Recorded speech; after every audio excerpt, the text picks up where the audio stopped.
paragraphs there post in the book, I did mention a good leader should be able to produce above average results from below average people.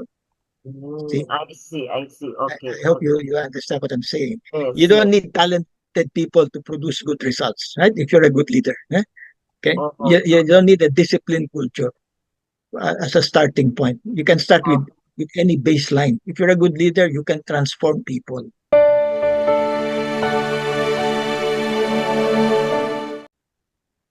Welcome and good day. This is season 17 of The Leader's Edge. We're on episode 3.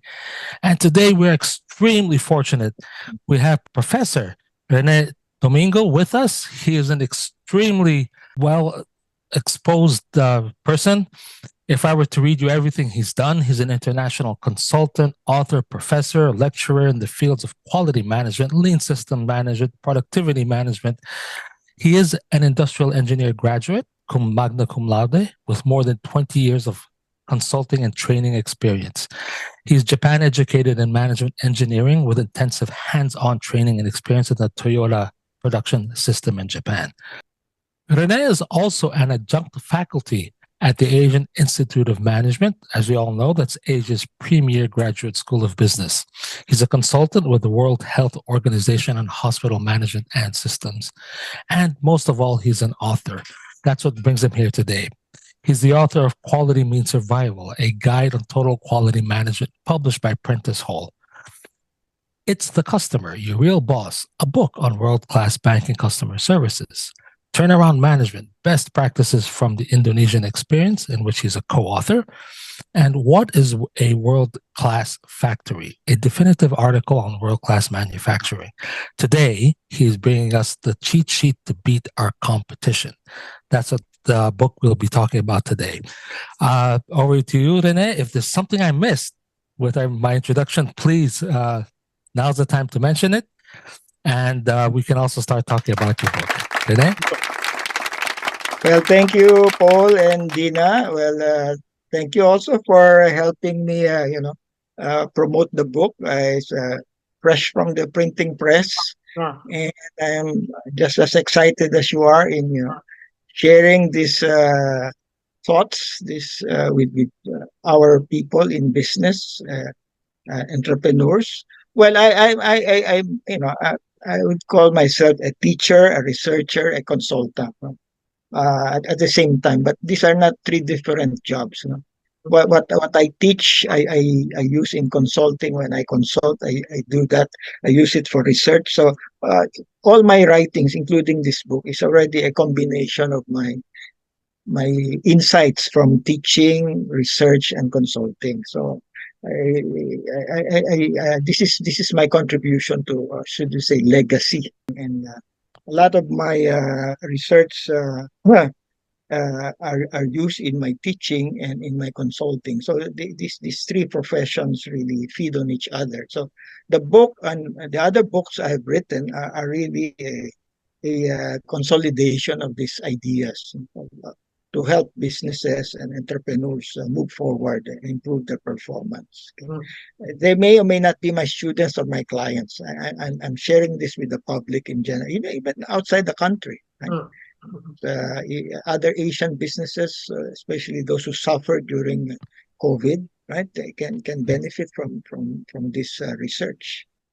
Oh, okay. Right. Professor, to start with, I'm really curious because you've been in Japan, you studied also in Japan, and of course the culture is different. So what for you is what part of the Japanese culture that makes them so resilient, and in spite of all the difficulties also they had in the past, the past World War, of course, and yet here they are one of the best economies in the world.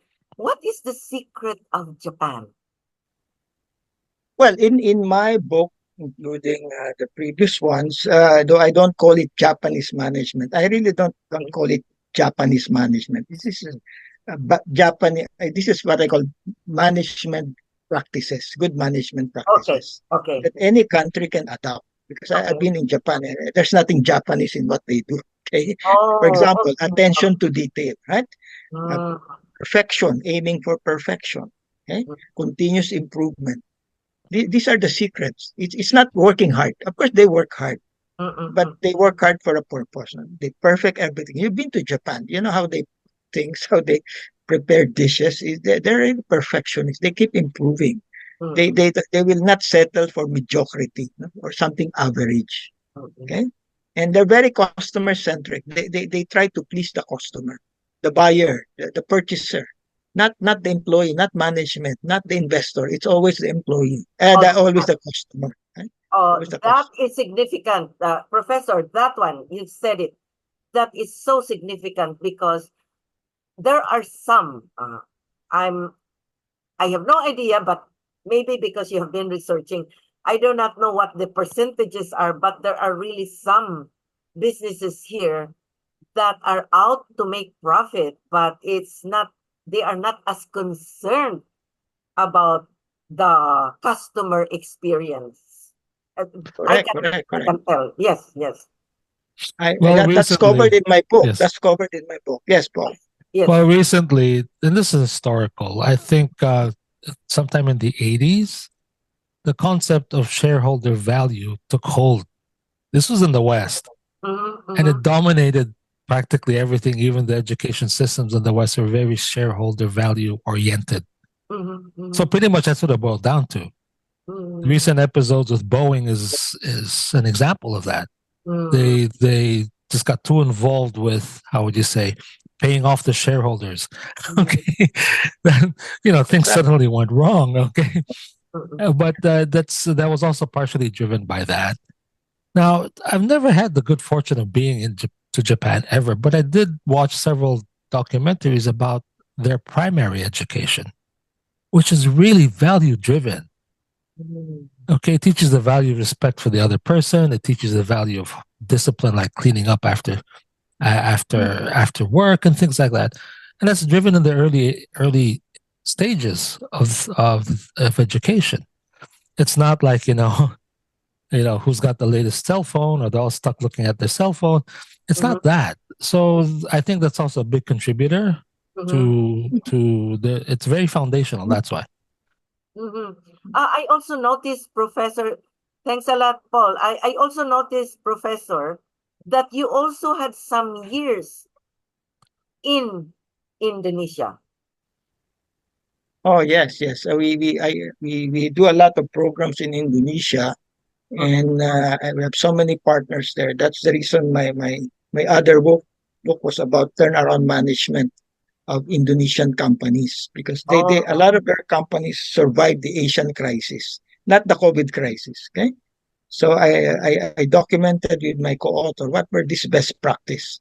Okay, and again, there's nothing Indonesian in those practices. These are what I call good management practices, like resiliency, repurposing your business, reimagining your business. This is what we need to overcome any crisis, COVID or financial crisis. So this is how I write things. I don't look at the country or nationality. Any best practice. Okay. Okay. I document it, and so that it becomes replicable, adaptable. Just like in the book, my new book, right? These are best practices from different countries, coming from my different clients, from my research. So it's supposed to be applied to Asian, non-Asian, Western. There's nothing Filipino or Japanese in that book. Okay? Indeed. It's all about good management practices. Yeah. I'm so happy that you found time to put your, all of your researches together and all the other materials you have to create this book, because I'm enjoying reading it so much. And in some Thank you. Honestly, in some instances, I go back because I said, "Oh, wait, that was not good." So I go back, and that's the reason why you can tell I have a bookmark just to make sure where was the last page, etc. So that's exactly how I wrote the book. You can start anywhere. It's like a buffet table. That's I wrote it. And that's what makes it for me, very practical and very easy. I can go to any page.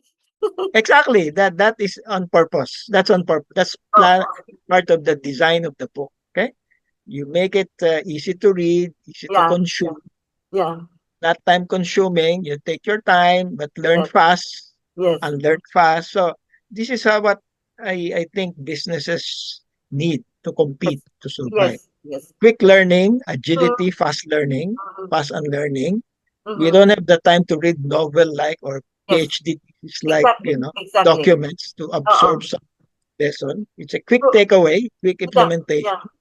Anyway, Professor all Rene, many of these are uh, really validated principles. No need to how much test. I time this is do you give to research, Professor Rene? Because I believe that's also a big source of your secret of success because of the time you give to research. research is not really for the purpose of research. I'm just curious. Okay, Oh, so okay. curiosity should be the basis of research, not some goal of coming up with so many. I'm curious. What's going Uh, on? Let me try to understand this phenomena. So I read about best practices from any source: newspaper, okay. website, Facebook. It doesn't matter. My clients, my students.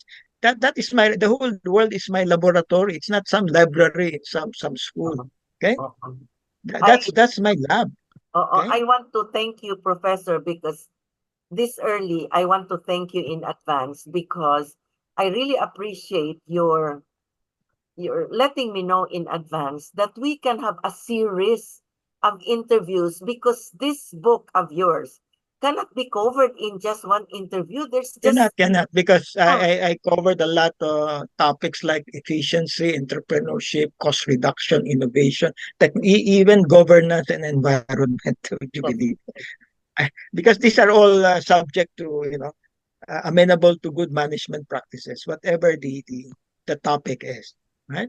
And these are not unrelated to even strategy, even how to work mm, successfully, how to keep your job, how to find a job. Would you yes, believe that? That's my last topic, working, uh, how to find a yeah, job, okay? How to yes, get hired, okay? Or how to okay, spot talent if you're the one hiring. yes. Okay. So yeah, Paul. So you can shoot a question to Professor Rene now. Yes, yes, Dana, you already covered Anything. quite a lot. yeah. Okay, but maybe Renee can fill in a little bit of some of the things that maybe he wants to talk more about, like maybe his journey in actually writing the book, because you've Okay, already wrote several. yes, Can you yes, tell us a little bit more about the journey of you actually coming up with this book? yeah, yeah. Great. That's a great question. In fact, I'm also wondering how to answer that question because frankly, I never intended to write this book. Eh, Mm, There was no plan. You see, it started during the pandemic or right before the pandemic, 2019, where everybody's trying to panic, right? What's going to happen when we lock down? And sure enough, we had the lockdown, right? Everything froze at that time. So people were worried. How do I survive? How do I keep my job? How do I keep my business? I started to uploading some posts on Facebook, LinkedIn, and very informal, how to give suggestions on how to cope with the crisis. mm, Little paragraphs until 2 or 3 years later, it became so intense, right? I had to formalize. I came up with my Facebook page, mm, my LinkedIn page to help the small businesses cope with the crisis. Okay, because nobody's helping them. The big companies can help themselves because they're deep pocketed, but not the small and medium. So mhm, a lot of these ideas came from that original motivation to help the SMEs cope with the mhm, crisis. Then post-crisis, 2023, 2024, I continue writing to help those who want to be stronger to prepare for the next crisis. Okay? So mhm. it's a continuation. So until I realized I have enough material for a book. That's 2024. so so quickly in 6 months, even though I was writing for 4 years, okay, it took me 6 months to organize all these thoughts into topics, fill it up with other materials. It becomes more like a book. Okay, Mm, that's why you mm, Mhm. can see a diversity of topics from innovation, technology, and uh, people management, even leadership. Okay, mm, mm, mm, even how to hire people. So that's the background, Dina, of this mm. project, right? I never really intended to write it, but a lot of my followers told me, when are you gonna write a book about this? Because they want my post. Everybody's print. A lot of my followers are printing all these little posts and posting it on their walls and making it agenda in their mancom, you know. But there is no one area where they can get all this posts, because it's you know how social media operates. Huh? You pile it up, and then it's hard to search any topic. Now it's in the book. It's a lot easier to Right. in terms of referencing. I took Right. note of something that you said earlier, Professor Rene, that you don't really credit only the culture. You said no, it's not just the culture. It's people who really, probably it's the discipline, but it's just that, don't you think that there are particular cultures that are more prone to, or rather more disciplined than other cultures? Well, I'm the optimistic person, right? Yeah, okay. Okay. I'm more optimistic because this is where leadership and management comes in. Okay. In one of my uh, paragraphs there posted in the book, I did mention a good leader should be able to produce above average results from below average people. See, I see. I see. Okay. I hope Okay. you understand what I'm saying. You Yes. don't Yes. need talented people to produce good results, right? If you're a good leader, okay, Oh, you don't need a disciplined culture as a starting point. You can start oh, with any baseline. If you're a good leader, you can transform people. This oh, is where leadership comes in. It's not, yeah, you're given a handicap and then you do well or not. It's nothing to do with that. No? You're oh, given what you have, the culture that you have, the okay. location that you have. So what do Yeah. you make do? You're supposed to be resourceful, creative as a leader. No? Okay. What do you do next? You're given below average people. What do you do? Huh? But your goal is to produce products and services that are high quality. Okay, Oh, with okay. these kinds of people. What do you do now? Okay, the Japanese were all farmers. They were not industrialized. Europe Mm, was industrial ahead of Japan. Japan was a closed country. They were all fishermen and farmers. They were samurai. There were no factory workers there. So they mm, had to start with that baseline. They have mountains. They're worse off than Philippines. Okay, they have nothing there. They're all mountains. Okay, yet they have people, right? And they have You know, resilience. So I that's a management paradigm. okay. Okay. actually, what you're saying is it's something that I've been thinking of a lot. Okay, and actually, I ran into it also on LinkedIn. There's a gentleman by the name of Daniel Eds, and he was comparing it to the American military, because the American military can take an uneducated person and put him into a multi-billion-dollar system that's complicated and make it work. Mm, and and he said the trick there is they don't see leadership as individuals. Leadership is the system. It's the process. Yeah, Okay. It's not something that I'll just put a whole bunch of people say, hey guys, let's teach you how to be leaders. No, it's the process itself. correct. Yeah. So it's separated just by a little bit. And when I read it, I said, this makes a whole lot of sense. Okay. Exactly. So you And can have these disadvantages because of culture, but that should not stop you from right, achieving excellence right. in what you do. Right? mm, mm, We It's have not pockets of excellence in many countries, even in Africa, even in Eastern Europe, even in the Middle East. We have pockets of excellence. You don't have to be in Western Europe or in the US to be mhm, excellent, right? uh-uh. right, I'm right. curious about one thing, Professor Rene. Because you mentioned you help Indonesian companies, uh, make their companies from losing companies, made a turnaround. So how was that done? Well, actually, Dina, it was not really helping. I just documented their best practice. That is my Oh, contribution. oh, Because nobody wrote about this. They just survived, they tried, but it's going to be a waste if nobody documented the lessons learned, right? So that oh, that is my purpose in as a researcher. Okay, I I document their best practice, make sure it can be adopted by other companies, other countries. So you multiply you multiply the benefits of those new practices. And Oh, I think the Indonesian, including Thai and Singaporean, they have all these experiences, okay. and that is my journey, right? How do we Mm, capture all this, consolidate all these best practices, and these are mostly in my book, current book, so that other companies can benefit, large companies, big companies, different industries, whether in the manufacturing or even in government. That's what I'm talking about. That to me is my contribution to this management practice. Okay?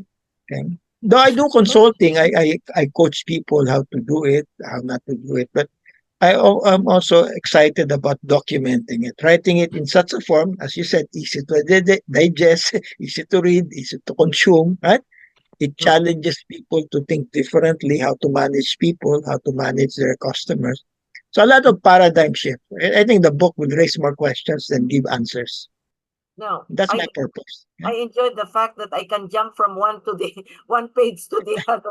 We, Exactly. well, It's a yeah. general idea. Oh, oh, oh, It's we call it a mining. You can mine it for whatever it's worth, right? oh. Right. Okay. Yes, Well, yes. an interesting observation that I had, let's say you and I are having a conversation. If you raise an idea and I have an idea, when we're thinking about it correctly, we actually wind up with four ideas.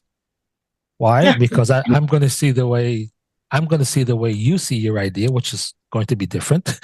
You're going to see the way I see my idea, which is also going to be different. Okay, then Correct. just then Correct. Correct. so you wind up with That's what a lot of ideas.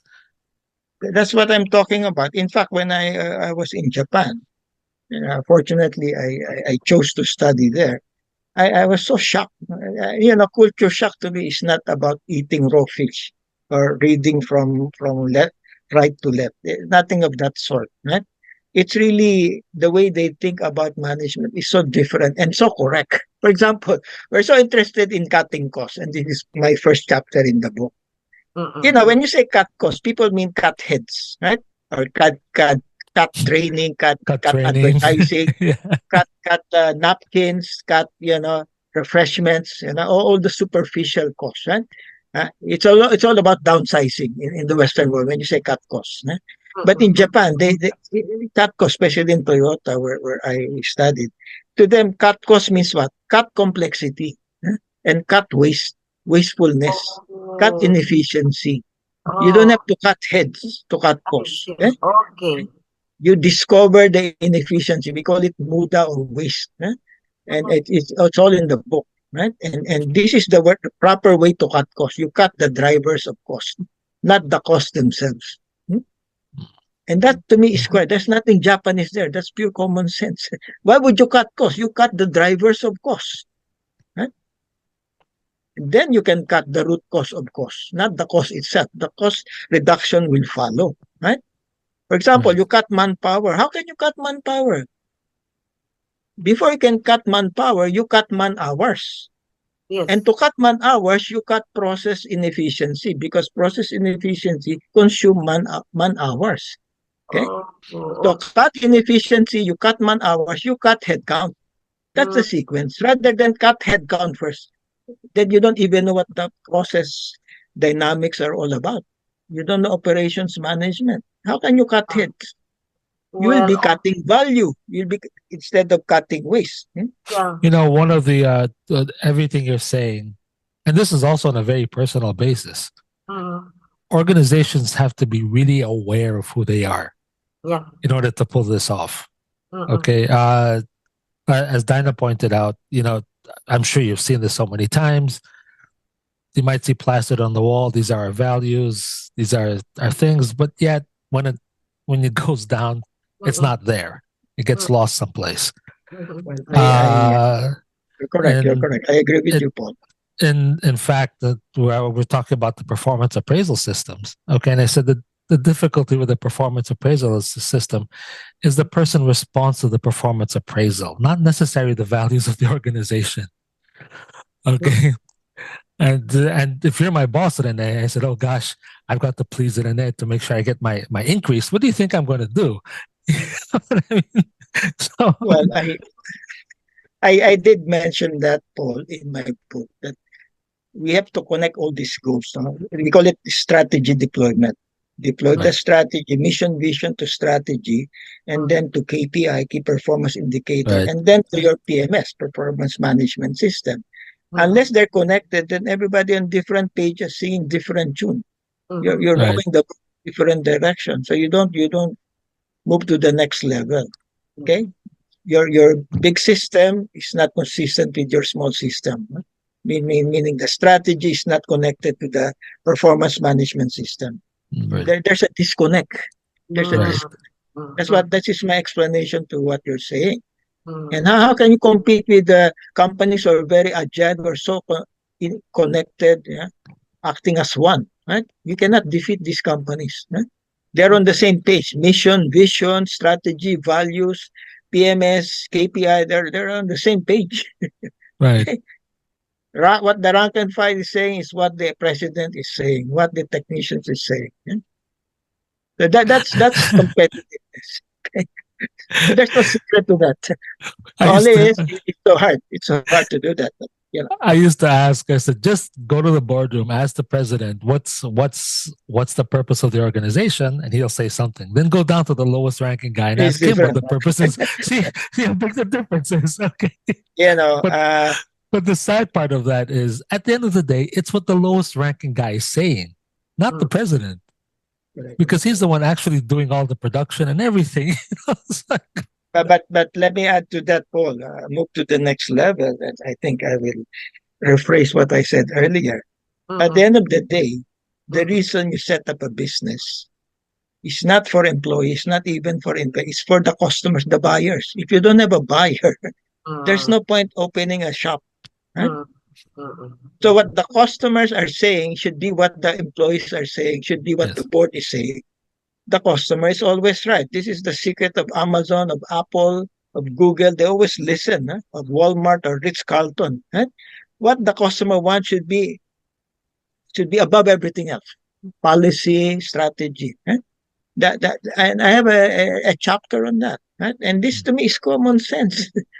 How can you satisfy somebody that who's not paying you? The one who's paying you should be satisfied first. Everything starts from sales, not cost, not payroll, not dividend. Everything sale. You don't have a sale, forget about your financial condition. Right. Everything starts with the top line. And top line starts with satisfied clients. So to me, this is the disconnect, right? Everybody's setting up goals, and they forget about the most important stakeholder, who's buying our product. Who's gonna pay your salaries? It's not management. Paying salary is not management. It's not even the stockholder. It's the customer coming from their purchases. Right. It's so simple, right? This is how to grow a business. If you're an entrepreneur, I keep telling that to my students in entrepreneurship. Never lose focus on the customer and their voices. Whether it's a complaint, a compliment, listen. Okay? It's a listening strategy. If you don't forget to listen, then you're off track, right? You'll be doing something unnecessary, doesn't add value, and you can't sell that, unfortunately. Even though you work hard to producing it. Okay? So this is one of my key lessons here. The voice of the customer is the most important voice. Forget about your balance scorecard, your strategy, or this fancy framework. Then you forget about the clients.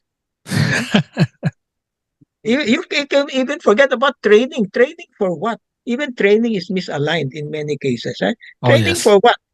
Employees are happy, they have teamwork, they're so happy, but the customers are dissatisfied. How can you have teamwork like that? They don't connect teamwork to customer satisfaction. There's a disconnect between marketing goal and HR goal, or what you call OD, right? Organizational development. Okay, so there should be a connect, a synergy. We never see HR that way, that it's connected to sales and marketing or to finance. They're always, siloed, right? Siloed. I develop people, bahala ka na. You just do your thing. That's everything one of the becomes accidental. Right? That's one of those how would you say systems thinking Yes, yes. process. Okay, I'm part of a System. system. If I move one direction, I'll affect everybody. You affect, you change the direction, right? You Right, change focus, but you never lose focus on the customer. right. So even with digital transformation, I have a big chapter on technology. You know, a lot of this technology bandwagon, digital, it's so misplaced, right? They digitize everything, even though it's unnecessary. Huh? It doesn't add value to the. In fact, some of this digital makes life complicated to the customers. Okay, I agree. and making it easy. Even instead of making it easy, you make it difficult. What kind of transformation is that? Again, you lose focus on the voice. The simpler, the better. The simpler the technology, the better. Don't make it complicated. You got customer experience. Isn't it, Dina? Well, What is actually, customer experience? The simplest, shortest experience is the best customer experience. You don't have actually, to what make it wonderful, smiling, right. gorgeous. Forget about that. Just make it simple and short. That's the best experience. The good thing about simplicity is when you come to think about it, the best functioning complex systems are all based on simple things done very well. Exactly. It's not just Exactly. So why enhance it with automation, with bells and whistles, accessorize your service? What's the point? Yeah, yeah. Make it simple because that's what the customer he wants to get your goods and services in the fastest possible way. Why Right. make their lives easier? Get their money right away. They want to part with their money right away. Why make it difficult for them to pay you, to collect? A lot of process inefficiency, which really doesn't make sense. Huh? Right. He wants to pay you, you want to sell to him, but the process are so inefficient, you don't accomplish both, right? Okay? You can accomplish both. Indeed. Right. That's the reality of current. That's why we are so dissatisfied with many services. Right? Yes, yes. Right. Even though we call it customer experience, we're still not yet there. Right? Maybe I should ask you because if you notice, our conversation has pretty much gone everywhere. Okay. Yeah, right. What was probably the biggest challenge you had putting this? Well, I would call that a hodgepodge of ideas into something that made sense and easy for us to read. What were some of the biggest challenges you're facing? Well, actually, the challenges is not that people don't know. They know a lot of things. It's the unlearning that's the challenge. How do you break them out of their traditional paradigm? That's the challenge. Learning is easy, unlearning is difficult. And a lot of the things I wrote in this book is really about unlearning. Okay? Because so many years we have been educated, and education is about uploading, downloading. It's about acquisition of knowledge. It's not about unlearning. That's why we lost our curiosity, our sense of innovation when we graduate, right? We become conformists. You don't question policy. You join a company, you don't question the policy. You don't question what you encounter when you on your day one, right? Isn't it? That's a new employee behavior. Right. Accept everything that you see, yeah, just like in school. Then you try to talk about innovation, technology, but he's coming in from a different end. Right? He was trained to be a conformist. Huh? Trying to apply what he learned. You don't teach him how to unload this thing. So that's a challenge, Paul. If you are to ask me, Right. how do you sell this new paradigm when you have to unlearn first before you can have a buy-in? You cannot have a buy-in unless you deload yourself of this old notion. Right? For example, let me give you my favorite. It's in the book. How do you price something? How do you price something? Yes. It's very simple according to traditional thinking. It's cost plus. Get your cost at your profit, that becomes the price. It sounds logical. And we have been trained to do this. We have been trained to do this.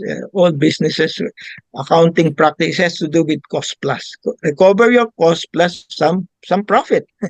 But that's not the way the market works. customers don't care about your cost, they care about your profit. What do they care about? They care about their value for money. What's your price? I will relate it to the value I get from your product. Mm. If it's the right price, I'm gonna buy it. I don't care about how much money you make. That's why Apple, with their iPhone, make tons of money. Huh? Even though that the cost is very low, they make high because they're giving the value that the customer wants in a smartphone. Would you ever believe we're gonna buy a phone that's worth $1,200? That's the price of a laptop. But people are still buying a smartphone, okay, at that price. You know, the cost of that smartphone probably $100. Okay, you look at the cost. Mhm. So this is the paradigm shift. No? It has to be value pricing. Okay, look at the customer, decide the price that he wants, and then work on your cost so you meet that price. You don't pass on your cost and inefficiency to your clients because they don't care about your cost. You see what I'm saying? But This is how to compete. We call it target costing. It's in one of the chapter in my book. Okay? Call it target costing. Customer oriented pricing, value pricing, not cost-based pricing. And many more that we really have to unlearn. Right, Unlearn right. Yes, to yes. compete. Indeed. right. Okay.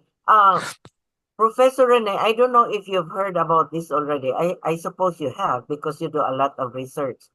But one of our favorite speakers also from Vietnam revealed to us what is the secret of Vietnam, why it is now number one in Asia as far as the economy is concerned. And that is the way the Vietnamese government has puts together or organizes like a town hall or something where they invite the different businesses, allot them certain days of the month where they meet together and they ask very simply, what do you need from us? What help can we give you to make you prosper, to make you succeed? And that's I was so dumbfounded by that because I wish that we will do that here. I mean, coming from a communist country and then doing that sort of thing, it was sounded revolutionary to me that it's a government who will ask you But, what can we do. Dina, it's not a secret. I'm not too familiar with the Vietnamese economy. I've been there many times, but you're Uh-uh. correct. They're more organized. And again, this has nothing to do with being a Vietnamese or Singaporean. By the way, the Singaporeans are more organized, right? They're more prosperous than the Vietnamese, for Yes. that matter of being organized, of consulting their stakeholders, the small business, the citizen. Okay, I think the better example would be Singapore, right? Because there's nothing there; they have no resources. How come they're the richest in ASEAN, right? That's even more mysterious. How can a small state like that, city state like that, could have the highest GNP per capita? No? Okay, and they're not in the league, first world league. Right? To me, that's really something to benchmark. Of course, Vietnam can also teach us several lessons. But again, take a look at the best practice. Consultation is one. Consult your stakeholders. Huh? Listen, listen, listen. Not only in strategy formulation, even in policy making or legislate making laws. No? When you legislate, you consult the stakeholders. If you lack this, the same problem will happen. You come up with policy, with law, with strategy that there's no buy-in. Once there's no buy-in, according to Paul, the rank and file will not execute. Huh? Nothing happens with your grand strategy, with your nice legislation. Nobody will follow. Huh? Because they're not co-owners of the plan. They have to be co-owners to have buy-in. In This is fact, something we lack. Co-ownership. Sorry to interrupt, but even the term buy-in is not accurate for me. Because buy-in means I'll create something and then try to sell it to Rene or try to Exactly. sell it to Dina. I said, Mali, I should just invite all three of you. Let's talk about what we want Exactly. to do. So it becomes superfluous, redundant, right? Because they were co-creators co-designers, Right. co-authors of the plan. Why should there be a buy-in? You're part of the Exactly. planning team and the design team. How can you have a buy-in or no buy-in? So it becomes it's not you versus them, right? I Right. versus me. It's one team. So this is the Right. lesson, Dina, whether it's China, Japan, or Vietnam, Singapore. If you have consultation during the early phase, we call it early phase, huh? Okay, of design, of planning, legislation, strategy. You can apply this to government, even to companies, right? Okay. Once you plan together, including those who will execute it, then things will go smoother. Right? You don't have this what we call resistance to change. I find this topic so interesting. Why should there be resistance? You could avoid all this resistance. These are all avoidable in the first place. Right. This Right. Right. resistance to change. Why solve that? That should never be a problem in the first place. If you had planned together. Or actually, if you find that there is resistance, it's an opportunity for you to do it correctly. Yeah, but that's after the fact. Right. I also had a subject matter in that book. The best solution is before the fact, not after the fact. You solve the problem before it happens, not Yeah. after it happens. Even if you solve it correctly, you still lost time. Right. You lose money by solving it Mhm. later. You solve it earlier. It's cheaper, right? It's cheaper. Okay? That's the way we define efficiency. Okay? Do less firefighting at the end. Do your problem solving during the planning phase, not the execution phase. Right. Okay. That's very Japanese. I don't call it Japanese. They solve problem during planning, not during execution. You know, Yeah. it's unusual because when I talk about planning, okay, during the course I say, look, when you compare something like effective and efficient, okay, first of all, don't compare them because they're two very different things. Okay, I said Oh yeah. effective is the planning. Efficiency is just execution of the effective. Execution. Exactly. So how can you be efficient if you're not effective? Doesn't make sense. It's Right. what they call misplaced efficiency. Huh?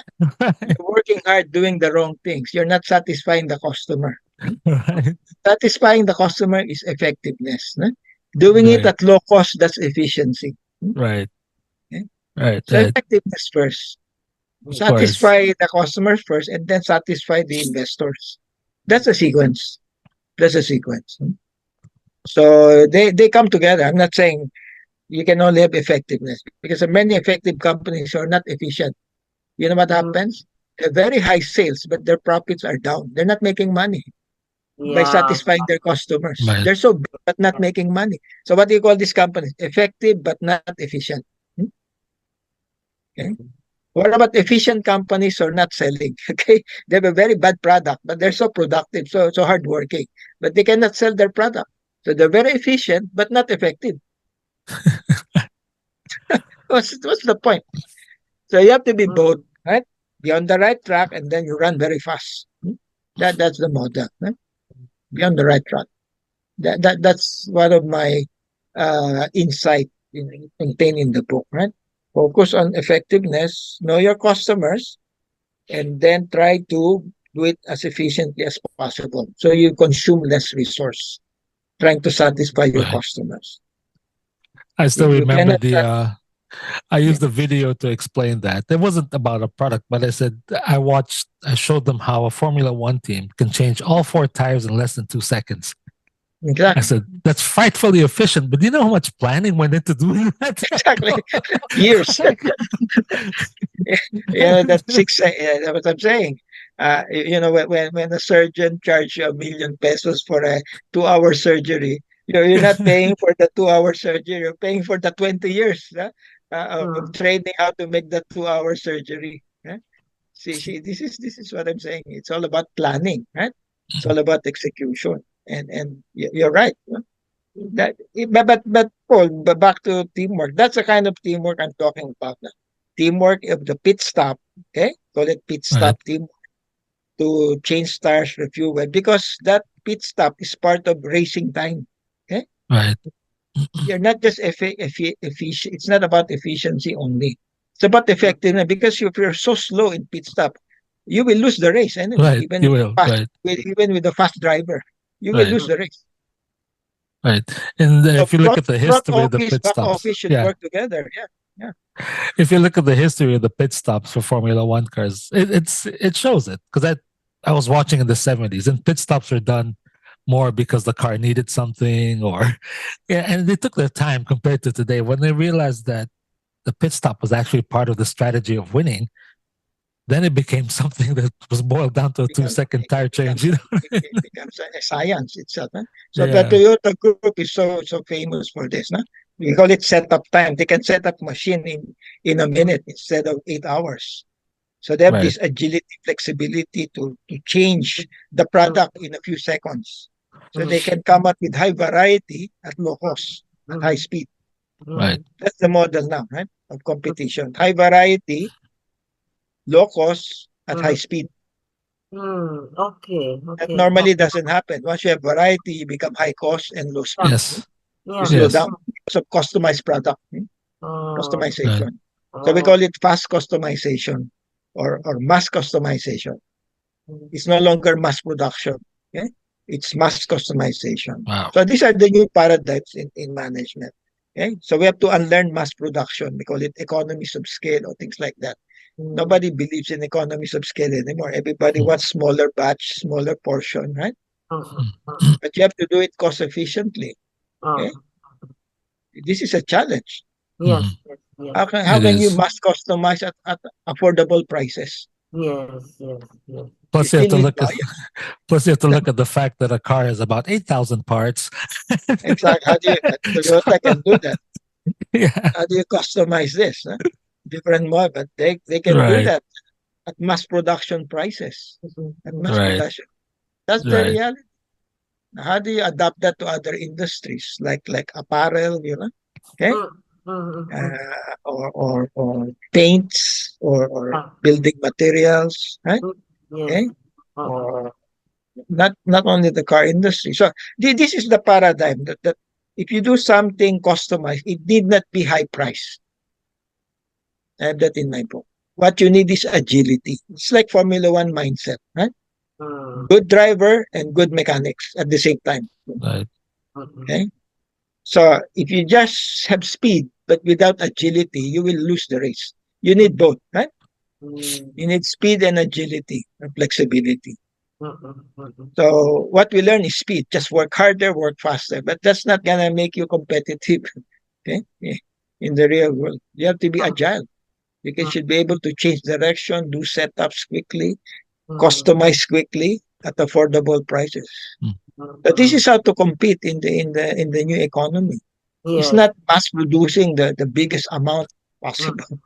Okay? Right. To reduce price, to reduce cost. No, you can reduce cost even at low volumes. Why should So, you wait for volume? so Yeah, Rene, if you were to just maybe pick one or two key lessons with your book, what would they be? I know there are probably 10 or 20, okay, but maybe I pick have one two or two of your dozens. I have favorites. two dozens in front of me. So that's hard to shortlist, right? Okay. I think the most important takeaway, and this is a big part of the book, is really focus on your customers, the voice of the customer. Everything starts there. Okay, your definition of effectiveness, efficiency, the way you cut costs. You focus on the customer. Don't sacrifice quality, don't sacrifice value, and keep the price affordable. Okay, and do it quickly. Huh? In other words, speed, agility, right? Because that's what customers of the future or near future is gonna be. No? They're so impatient. They're Right. perfectionists, impatient. They always compare with other suppliers because they have the technology to do that. Okay, and you have to be quick. Okay, maybe you're the best product, but you're late. They'll buy the second best product, Yes. who is Yes. faster. So time becomes important, and maybe this is the second lesson. We cannot lose time. Time becomes valuable. Whoever can deliver faster, costs less, and gives better quality. So it's Right. about speed. all things being equal, huh? A Uh-uh. lot of products are getting commoditized. Banking service, Yes. cars, pawn Mm. shop, commoditized. But whoever is faster wins. Huh? But faster is not a mission vision. It's about process design. It's Mhm. about efficiency design, Mm. resource allocation. You cannot gain speed by just working faster. No, you have to do things differently. So time becomes important and agility. Okay? Mm. Mm. Another key takeaway is agility, flexibility. So we have to build in flexibility into our system, robustness, right? In other words, we can adapt to changes in customers' demand. We Mm. can adapt to changes in the weather. Mhm. Right Right. now, we're suffering from climate change. So a lot of our businesses are not agile. They cannot adapt to the new weather, right? Ah, So they close mm. shop, right? Mhm. Huh? They're not weatherproof, so to speak. Okay, Right. so how do you make your or climate proof? So we Mm. cannot blame the climate. This climate will gonna change. So the business you have to adapt. You call Yeah. it Right. agility, right? Okay. So these are the key lessons: customer focus, uh, uh, give value to timeliness and time, Mm. and build agility, robustness into your systems. Okay? Mm. Okay. Uh, and to connect to that, people are leaving, they're going abroad, Yes. employees resign, right? It's Yes. hard Yes. to find talent nowadays. So Mhm. labor shortage is like climate change. You cannot stop it, right? Yes. Mhm. Yes. Yes. People will quit. And Mm. then if your business is not robust, you slow down because of absences and Mhm. resignation. That's a Yes. very bad business design. Yes. How Right. can you slow down because of somebody's absent, somebody resigned? That's bad planning. Okay? Right. Yeah. People will resign. People will go to Saudi, they become OFW. How can you Yeah. say, well, I'm not ready for this? You should plan for that. This is part of agility, robustness. Yes. These are Yes. all in the book, right? On how Right. to build this Uh-uh. feature in your new model, rethinking your business model. Okay? Ready Mm. for the next crisis, so to speak, or crisis proof. Uh-uh. COVID or not, I'm not talking Uh-uh. about COVID. It can be a political Uh-uh. crisis. It doesn't have to be a health crisis. Yeah? Professor Doesn't have. Rene, in your observation, in your estimation, what percentage of our businesses here have recovered or are still recovering? And I know a lot also who did not recover because they just closed shop. So what would be the percentage of those who have recovered? Well, they have opened shop. I don't have enough data. The airlines have recovered because tourism is back, right? Okay, Hotels okay, are back. They have now reopened. A lot of major hotels shut down during the COVID. all Now they're right, back in business. okay. But I think the small businesses have not recovered, right? Because they have to reinvent their products and Yeah, services. It's hard. If you have a single product, that's it, right? But big Right. companies can actually offer. They have a more variety. yeah. They can offset a losing product with another winning product. But in one of my poll survey, Dina, if you have reached that portion of the Yeah, book, yeah, I yeah. did ask a very interesting question, and I don't know the answer. That's why I asked it. No? And my question more or less something like this: do you think that businesses are ready for the next crisis? Hmm? You know what the answer was? Majority of the respondents, these are executive, majority, says no, they're not ready. Yeah, yeah, yeah, Meaning we just yeah. wasted a crisis. Right, right, right. So Yeah. I'm not worried about the present. I'm worried about the future. The next crisis will be hit Yes, harder, huh? Because it right. never learned a lesson. Uh-uh, uh-uh. Never learned a lesson. And these What are did Right. Churchill admitted. say? What did Churchill say? Never let a good crisis go to waste. Yeah. eh, eh, eh, Never, but it was wasted. It is wasted. It's being Yeah, wasted. yeah. It That's did. really more of my concern, right? We did Yes, not learn a lesson. yes. We keep building up, assets. We keep increasing our fixed costs. Fixed Mm-mm. cost is really the biggest threat. Oh, Not yes. only loans, huh? Huh? Uh-uh. Yes. There are three weaknesses of a company that makes them vulnerable in any crisis. One is high fixed costs, right? Okay. High fixed costs. Right? And the other one is so many assets. Of course, these are related, right? Yeah, And yeah. they cannot pivot. They cannot pivot to a new product if Mm-mm. the current product loses demand. So you have to learn how to pivot, learn your core competence. You can switch to another product in case that product is hit by the next crisis. Mm. Mm. And sadly, companies never learn a lesson. They're still so focused on doing more of the same. Okay, comfort zone, right? Let's Right. do this. Okay, they become sitting duck by the Yes, next crisis. indeed, indeed, indeed. And I agree with you, by the way. And I notice also, Professor Rene, even some of the big corporations are also not recovering yet. They're having, Not yet, not yet. I think not, what's important is reconfigure, rethink uh, your business model uh, so that uh, maybe it's not recovery. You have to transform into something else. okay, You okay. cannot sell the pre-pandemic product in the Yes, post-pandemic era. If that's right. what you're talking Yes, about. yes. Indeed, indeed. That's not recovery. That's not recovery. Okay? Okay, okay. A lot of this pre-pandemic product cannot be sold in the post-pandemic economy. Yeah? Right. So just drop them, change them. Right? Right, Many are right. switching to online. So make your products available online. Something like that. Right? Yeah. I'm Yeah. learning so much from this, Professor Rene, on top of what I learned from reading already. A big portion of your book, but by the way, I jump from one. I don't like yung talagang thoroughly one chapter. I jump from one You can to the jump. other. That's the purpose Oo, of the design. Right? oo, It's oo. less stress. You don't have Oo. I like it that way. I like it. Okay. cherry pick. You can cherry pick what I like you it. Now, Professor Rene, give us an idea, please, about your time, no, your schedule, because I know you really have separate what we call schedules, different things you're doing. So, what would be for you a good schedule for us so that more or less we know when would be our next, because this Oh will yeah, be a yeah, series with you, yeah. series.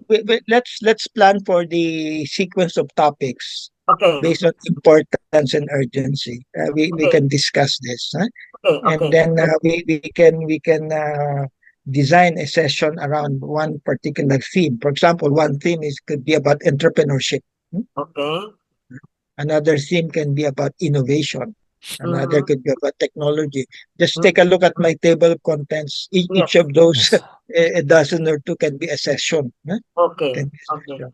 And we can go deep dive Yes. on Yes. those topics, including best practices and worst practices, if you will. Right. Right? I appreciate that because Professor Rene, you're helping a lot of people also because honestly, even I tell you this because we encounter several types of organizations and although I agree with you with one thing talaga surely the hardest hit are the smaller ones because they don't Yeah. have the means. You don't have the means, no? But I'm beginning to observe already even the big ones. But then these are the ones that were not managed well. Correct, That, correct. That adds to your vulnerability. yeah, So if yeah. you have a bad product and bad management, that's the Oo. worst combination, right? Indeed, indeed. Yeah. Oo. So, It's but okay to have a bad product with good management. You can yes, recover, so but combine bad product with bad management, then indeed, that's understandably not the position we like to take, right? So indeed. Oo. it's okay to help the small business. I don't mind if they're small, right? Small Mm. is beautiful. They're more agile. They don't have big fixed costs. Yes, They have advantages over the big ones. They have resiliency. They yes, don't have a bureaucracy of several layers of vice president. yes. They're only one layer between rank and file and the president, so they can move faster. That's their Yes, advantage. Okay? right. Right. Talk Oo. about funds. Of course, you say they're not bankable. They don't have collateral. There's Oo. another way to solve that. It's also in my book. We call it leveraging, right? You Yes, do partnership, yes, okay, with others. You look at your model again. Maybe you can make it asset light, asset free, okay? yes. So you can have more OPEX than CAPEX, more Mm. variable cost instead of fixed cost. This is how small companies can survive. Don't Mm. copy the financial model of big companies like hiring full-time employees, buying factories, buying that's a formula for disaster. Right? If you're a small company, you run out of cash, Yes, right? Yes. They All become right. So, vulnerable to the next crisis. So a uh-uh, different model for SMEs to survive, to compete with the right. big company. We call Uh-uh, that uh-uh. resilient model. Okay, All right. so Yes. that's my advice Uh-uh. for SME. Wow. This is already a good prep for our wrap up, no? And I thank you again, Professor Rene, because Thank of you, Torina. honestly, I am just so feeling so fulfilled because not only are we getting you now to explain the book, but at the same time now we have something to look forward to, that in the next few months we can already have the different categories where we can focus on one particular subject. So, Yes, yes, yeah. Okay, exactly. So okay. excellent. So yeah, Okay, thank you so much, Paul, for Thank being you with us, too. likewise. with our co-host. And of course, no, we want to remind everybody that learning is a never-ending journey with limitless vistas. And to let everybody know that our next guest will be Carmi Pascual de Leon with her beautiful connections. And I believe Professor Rene will agree with me. If you don't have connections, difficult to do business. So that's what it's going to talk about, beautiful connections.